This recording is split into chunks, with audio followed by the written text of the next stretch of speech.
ತಾಯಿ ತುಂಗಭದ್ರಾ ನದಿಯಿಂದ 27 ಕೆರೆಗಳಿಗೆ ನೀರನ್ನ ತುಂಬಿಸುವಂತ ಒಂದು ಕಾರ್ಯಕ್ರಮಕ್ಕೆ ನಮ್ಮ ದನಕನದೊಡ್ಡಿ ಗ್ರಾಮದಲ್ಲಿ ಇವತ್ತೇನು ಈ ಕಾರ್ಯ ಕಲ್ತವರಿಗೆ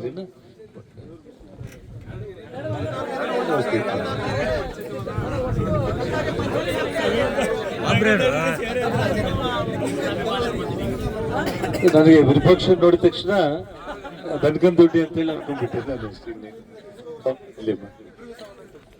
ಟೋಟಲಿ ಇವತ್ತೇನು ಈ 27 ಗ್ರಾಮಗಳಿಗೆ ಇವತ್ತು ನೀರು ತುಂಬುವಂತ ಯೋಜನೆ ಅಂದ್ರೆ ನಮ್ಮ ಕಣ್ಮುಂದೆನೆ ಆ ತಾಯಿ ತುಂಗಭದ್ರೆ ಹೋಗ್ತಾ ಇದ್ರು ಕೂಡ ಆ ನೀರು ನಮ್ಮೂರಿಗೆ ಬರ್ಲಿಕ್ಕೆ ಅವಕಾಶ ಇದ್ದಿಲ್ಲ. ಚುನಾವಣಾ ಪೂರ್ವದಲ್ಲಿ ಪ್ರತಿ ಗ್ರಾಮದಲ್ಲಿ ನಾನು ಬಂದಾಗ ತಮ್ಮೆಲ್ಲರಿಗೂ ಕೂಡ ನನಗೆ ಗಂಗಾವತಿಯಲ್ಲಿ ಚುನಾವಣೆಗಳಿಗೆ ನಾನು ಬಂದು ವೇದಿಕೆಗಳ ಮೇಲೆ ಸನ್ಮಾನ್ಯ ಯಡಿಯೂರಪ್ಪ ಅವ್ರ ಜೊತೆಯಲ್ಲಿ ಬಂದು ಭಾಷಣ ಮಾಡಿಬಿಟ್ಟು ಅಲ್ಲಿಂದ ಹಂಗೆ ನಾವು ಹೋಗ್ತಾ ಇದ್ದಿದ್ದು. ಗಂಗಾವತಿ ಅಂದ್ರೆ ನನಗೆ ಗೊತ್ತಿದ್ದು ಅಂಜನಾದ್ರಿ ಮತ್ತು ಜೂನಿಯರ್ ಕಾಲೇಜ್ ಗ್ರೌಂಡ್ ಅಷ್ಟೇ. ಗಂಗಾವತಿ ಊರಲ್ಲಿ ಯಾವ ಬೀದಿ, ಯಾವ ಏರಿಯಾ ಅಥವಾ ಯಾವ ಹಳ್ಳಿ ಹೆಂಗಿದೆ ಅನ್ನೋದು ಕೂಡ ಗೊತ್ತಿದ್ದಿಲ್ಲ. ಆದ್ರೆ ನಾನು ಏನು ಬೆಂಗಳೂರಲ್ಲಿ ಬಳ್ಳಾರಿಗೆ ನನಗೆ ಅನುಮತಿ ಇಲ್ಲದಾಗೇನೆ ಮತ್ತೆ ಜನಜೀವನ ಒಂದು ಪ್ರಜಾ ಒಂದು ಇದ್ರಲ್ಲಿ ನಾನು ಬರಬೇಕು ಅಂತ ಹೇಳಿ ತೀರ್ಮಾನ ಮಾಡಿದಾಗ ನನಗೆ ಬೆಂಗಳೂರು ನಗರದಲ್ಲಿ ಚಿಕ್ಕಬಳ್ಳಾಪುರ ಅನ್ನುವಂತ ಒಂದು ಕಾನ್ಸ್ಟಿಟ್ಯೂನ್ಸಿನಲ್ಲಿ 500-600 ಗಾಡಿಗಳು ಹಾಕೊಂಡು ಬಂದು ನೀವು ಇಲ್ಲೇ MLA ಆಗಿ ನಿಲ್ಬೇಕು ಅಂತಂದ್ರು ಕೂಡ ಹುಟ್ಟಿ ಬೆಳೆದಿರೋ ಬಳ್ಳಾರಿಗೆ ಹತ್ತಿರವಾಗಿರುವಂತ ಗಂಗಾವತಿ ಅಂಜನಾದ್ರಿ ಹನುಮಂತನ ಆಶೀರ್ವಾದದಿಂದ ನಂಬ್ಕೊಂಡು ಹೋಗೋಣ, ಜನರನ್ನ ನಂಬೋಣ ಅಂತ ಹೇಳಿ ನಾನು ಬಂದೆ.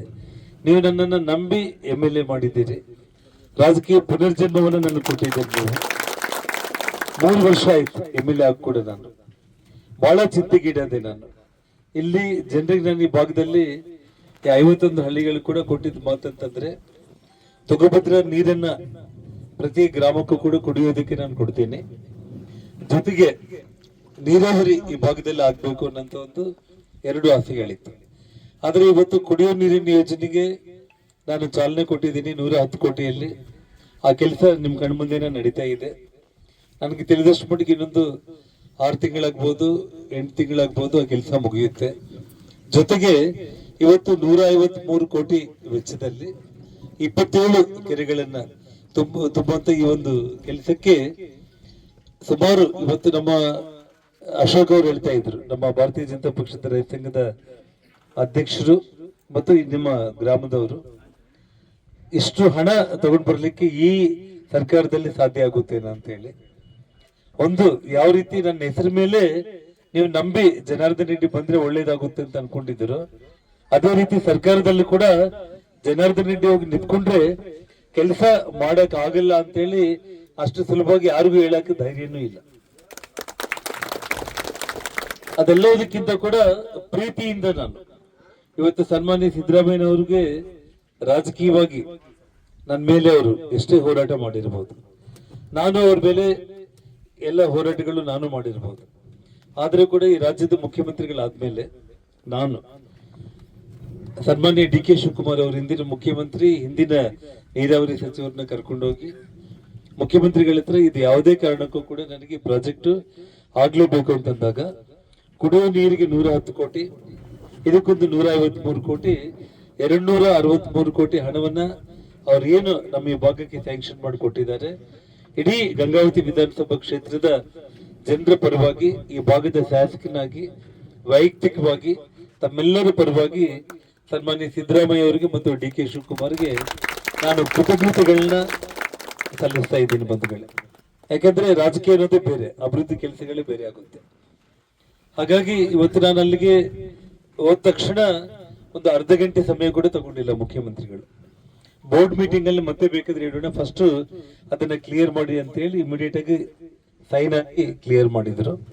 ಹಾಗಾಗಿ ಇವತ್ತು ಅವರು ಅಧಿಕಾರದಲ್ಲಿ ಇಲ್ಲದೆ ಹೋದ್ರು ಕೂಡ ಅವ್ರಿಗೆ ನಾನು ಕೃತಜ್ಞತೆಗಳನ್ನ ತಮ್ಮ ಪರವಾಗಿ ನಾನು ಸಲ್ಲಿಸ್ತಾ ಇರೋದು. ವಿಶೇಷವಾಗಿ ನಮ್ಮ ಹಿರಕಲಗಡೆ ಭಾಗದಲ್ಲಿ ಈಗಾಗಲೇ ನಾನು ಸುಮಾರು 5.5 ಕೋಟಿ ವೆಚ್ಚದಲ್ಲಿ ಅಲ್ಲಿ ಶಾಲಾ ಕಾಲೇಜುಗಳ ಅಭಿವೃದ್ಧಿ ಕೊಟ್ಟಿದ್ದೀನಿ. ಜೊತೆಗೆ PUC ಸೈನ್ಸ್ ಆಗ್ಬೇಕು ಅಂತ ಹೇಳಿ ಈ ನಮ್ಮ ಭಾಗದ ಎಲ್ಲ ಹಿರಿಯ ಮುಖಂಡರೆಲ್ಲರೂ ಕೂಡ ಬಹಳ ಒತ್ತಾಯ ಮಾಡ್ತಾ ಇದ್ರು. ಆ ಒತ್ತಾಯಕ್ಕೆ ಅನುಗುಣವಾಗಿ ಭಗವಂತನ ಕೃಪೆಯಿಂದ ವಿಶೇಷವಾಗಿ ಹೆಣ್ಮಕ್ಳಿಗೆ ಇವತ್ತು ಕೊಪ್ಪಳ ಮತ್ತು ತಂದೆ ತಾಯಿಂದ್ರು ದೂರ ಕಳಿಸ್ಲಿಕ್ಕೆ ಆಗ್ತಾ ಇಲ್ಲ. ಅವ್ರ ಹಣೆ ಬರೋದಲ್ಲಿ ಡಾಕ್ಟರ್ಗಳಾಗ್ಬೋದು, ಇಂಜಿನಿಯರ್ಗಳಾಗ್ಬೋದು ಅನ್ನೋದು ಭಗವಂತ ಬರ್ದಿರ್ಬೋದು. ಆದ್ರೆ ಸೈನ್ಸ್ ಇಲ್ಲದೆ ಇರೋ ಕಾರಣ ಮಕ್ಕಳಿಗೆ ತುಂಬಾ ತೊಂದರೆ ಆಗ್ತಾ ಇತ್ತು. ನಾನು ಇವಾಗ ಒಂದು ತಿಂಗಳು ಕೂಡ ಆಗ್ಲಿಲ್ಲ, ಹಿರಿಕಲ್ಗಡದಲ್ಲಿ PUC ಸೈನ್ಸ್ ಸ್ಯಾಂಕ್ಷನ್ ಆಗಿ 25 ಮಂದಿ ಬಾಲಕಿಯರು ಜಾಯಿನ್ ಕೂಡ ಆಗ್ಬಿಟ್ಟಿದ್ದಾರೆ. ಆ 25 ಮಂದಿ ಬಾಲಕಿಯರಲ್ಲಿ ಸುಮಾರು ಅರ್ಧ ಜನ ಡಾಕ್ಟರ್ಗಳಾಗ್ಬೋದು, ಅರ್ಧ ಜನ ಇಂಜಿನಿಯರ್ಗಳಾಗ್ಬೋದು, ಆ ಭಗವಂತನ ಕೃಪೆಯಿಂದ, ತಾಯಿ ಶಾರದೆ ಕೃಪೆಯಿಂದ. ಹಾಗಾಗಿ ಮತ್ತೆ ಇನ್ನೊಂದು 25 ಕೋಟಿ ಹಣ ನಾನು ರಸ್ತೆಗಳಿಗೆ ನಾನು ಈ ಭಾಗದಲ್ಲಿ ಕೊಡ್ತಾ ಇದ್ದೇನೆ. ಇವತ್ತು ಹಿರಿಕಲ್ಗಡ ಆಗಿರ್ಬೋದು, ಹಾಸಗಲ್ಲು, ಚಿಲ್ಕಮುಖಿ ಆಗಿರ್ಬೋದು, ಸುಮಾರು ಕೊಡದಾಳಿಂದ ಅಬ್ಬಿಗೇರಿಗೆ ಎಲ್ಲ ಕಡೆ ಸುಮಾರು 25 ಕೋಟಿ ಆ ಪಟ್ಟಿ ಇದೆ, ನಿಮಗೆಲ್ಲ ಗೊತ್ತಾಗುತ್ತೆ. ಅದಕ್ಕೂ ಕೂಡ ಶೀಘ್ರದಲ್ಲೇ ಬಂದು ಇನ್ನೊಂದು ತಿಂಗಳೊಳಗಡೆ ನಾನು ಪೂಜೆನು ರಸ್ತೆಗಳು ಕೂಡ ಮಾಡ್ತೇನೆ. ಈ ಭಾಗದಲ್ಲಿ ನಾನು ಈ ಗಂಡ್ಮಗಳಿಗೆ ಬಂದಾಗ ನೋಡಿದ ತಕ್ಷಣ, ಯಾಕೆಂದ್ರೆ ನಾನು ಬಳ್ಳಾರಿಯಲ್ಲಿ ಜನಗಳಲ್ಲಿ ಅಲ್ಲಿ ಓಡಾಟ ಮಾಡಿದ್ದೇ ಬೇರೆ. ತಕ್ಷಣ ಗಂಗಾವತಿ ಅಂದ್ರೆ ಎಲ್ಲರ ತಲೆಯಲ್ಲಿ ಏನಿತ್ತು ಅಂದ್ರೆ ತುಂಗಭದ್ರಾ ನದಿ ನೀರಾವರಿ ಅನ್ನೋದು ಇತ್ತು. ಆದ್ರೆ ಹಿರಿಕಲ್ಗಡೆ ಕಿನ್ನಾಳ ಭಾಗದಲ್ಲಿ ಇಷ್ಟು ಹಿಂದುಳಿದ 51 ಗ್ರಾಮಗಳು, ಮತ್ತೆ ನಿಮಗೆ ಬೇಸಾಯಕ್ಕೆ ಬರೀ ಮಳೆ ಬಂದ್ರೇನೆ, ಮಳೆ ಆಧಾರಿತ ಜೀವನ ಇಲ್ಲಿಗೆ ಬಂದ್ಮೇಲೆನೆ ನನಗೆ ಗೊತ್ತಾಗಿತ್ತು ಬಂಧುಗಳೇ. ಹಾಗಾಗಿ ನನ್ನ ಈ 2 ವರ್ಷಗಳ ಶ್ರಮದಿಂದ ಇವತ್ತು ಈ ಕೆರೆ ತುಂಬು ಕಾರ್ಯಕ್ರಮ, ಕೆರೆಗಳು ಮತ್ತು ಕುಡಿಯೋ ನೀರು ಎರಡೂ ಕೂಡ ಆಗಿದೆ. ಮೂರನೇದು ಮುಖ್ಯವಾಗಿ ನನ್ನ ಕನಸೇನು ಅಂತಂದ್ರೆ, ಇಂಚಿಂಚು ನಿಮ್ ಭಾಗದಲ್ಲಿ ರೈತರಿಗೆ ನೀರಾವರಿ ಮಾಡ್ಬೇಕನ್ನುವಂತ ನನ್ನ ಕನಸೇನಿದೆ, ಆ ಕನಸನ್ನ 100ಕ್ಕೆ 100 ನಾನು ಸಾಧಿಸ್ತೇನೆ. ಅದರಲ್ಲಿ ಏನು ಎರಡನೇ ಮಾತೇ ಇರೋದಿಲ್ಲ. ಯಾಕಂದ್ರೆ ಬರೀ ಈ ಕೆರೆಗಳು ತುಂಬೋದ್ರಿಂದ ಬೋರ್ಗಳು ಚಾರ್ಜ್ ಆಗ್ಬಿಟ್ಟು ನಿಮಗೆ ತೋಟಗಾರಿಕೆ ಇಂಥದ್ದೆಲ್ಲದಕ್ಕೂ ಕೂಡ ನಿಮ್ಗೆ ಉಪಯೋಗ ಆಗುತ್ತೆ. ಮತ್ತು ಒಳ್ಳೆ ಸಿರಿಧಾನ್ಯ, ಈ ನೆಲ ಎಂತಂದ್ರೆ ಬಂಗಾರದಂತ ನೆಲ ಇದು.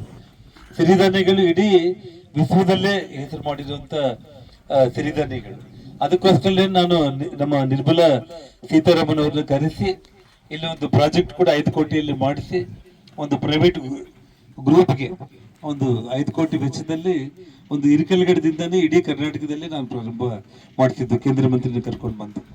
ಹಾಗಾಗಿ ಇಲ್ಲಿ ನಿಮಗೆ ನೀರಾವರಿ ಆಯ್ತು ಅಂತಂದ್ರೆ, ನಂದು ಒಂದೇ ಒಂದು ಕನಸೇನಂದ್ರೆ, ಚುನಾವಣೆಯಲ್ಲಿ ಒಂದು ಮಾತನ್ನ ಹೇಳಿದ್ದೆ, ಹಿರಿಕಲ್ಗಡೆ ಕಿನ್ನಾಳ ಭಾಗದಲ್ಲಿರೋ ಒಬ್ಬ ರೈತನ ಮಗನಿಗೆ ಸರ್ಕಾರಿ ಕೆಲಸ ಮಾಡೋ ಹುಡುಗನಿಗಿಂತ ಕೂಡ ಮದುವೆಗೆ ಕನ್ಯೆಯನ್ನು ಕೊಡ್ಬೇಕು ಅಂತಂದ್ರೆ ನಿಮ್ ಭಾಗದಲ್ಲಿರೋ ಹುಡುಗನ ಕೊಡ್ಬೇಕು. ಅಲ್ಲೆಲ್ಲ ನೀರಾವರಿ ಇದೆ, ಒಳ್ಳೆ ಭೂಮಿ, ಚೆನ್ನಾಗಿದ್ದಾರೆ, ನಮ್ಮ ಹುಡುಗಿ ಆ ಮನೆಗೆ ಹೋದ್ರೆ, ಆ ಊರಿಗೆ ಹೋದ್ರೆ ಚೆನ್ನಾಗಿರ್ತಾರೆ ಅಂತ ಹೇಳಿ ಅದೊಂದು ಮಾತು ನಾನು ಉಳಿಸ್ಕೋಬೇಕಾಗಿರುವಂತದ್ದು. ಅದಕ್ಕೆ ನನ್ನ ಶಕ್ತಿಗೆ ಮೀರಿ ನಿಮ್ಮ ಆಶೀರ್ವಾದದಿಂದ, ಅಂಜನಾದ್ರಿ ಹನುಮಂತನ ಆಶೀರ್ವಾದದಿಂದ ನಾನು ಪ್ರಯತ್ನ ಮಾಡ್ತೀನಿ. ಮತ್ತು ಈ ಸಮಯದಲ್ಲಿ ವಿಶೇಷವಾಗಿ ಏನಂತಂದ್ರೆ, ಕರಿಯಣೆ ಸಂಘಟನೆ ಇವತ್ತು ನಮ್ಮ ಮಧ್ಯದಲ್ಲಿ ಇಲ್ಲ. ಇವತ್ತು ಅವ್ರು ತೀರ್ಕೊಂಡು ಹೋಗಿದ್ದಾರೆ, ಆ ಭಗವಂತನ ಪಾದ ಹತ್ರ ಸೇರ್ಕೊಂಡಿದ್ದಾರೆ. ಅವರಾಗ್ಲಿ ಇನ್ನೂ ವಿಶೇಷವಾಗಿ ಹೇಳ್ಬೇಕು ಅಂತಂದ್ರೆ, ನಮ್ಮ ಹೊಸಮಲ್ಲಿ ನಮ್ಮ ಅಂಬರೀಶ್ ಹೊಸಮನಿ ಅಣ್ಣವರು ಕಂಪ್ಲೀಟ್ ಅಂದ್ರೆ ನನ್ನನ್ನ ಒಂದು ಕ್ಷಣ ಕೂಡ ಬಿಡಿದ್ದೇನೆ. ಬೆಂಗಳೂರಲ್ಲಿ ನಮ್ಮ ಮನೆ, ಕಚೇರಿ, ವಿಧಾನಸೌಧ ನನ್ನ ಹಿಂದೆ ಬಿದ್ದು ಓಡಾಡಿ ಈ ಕೆಲಸಗಳು ಮಾಡಿಸಿರುವಂತದ್ದು. ಮತ್ತೆ ವಿಶೇಷವಾಗಿ ನಮ್ಮ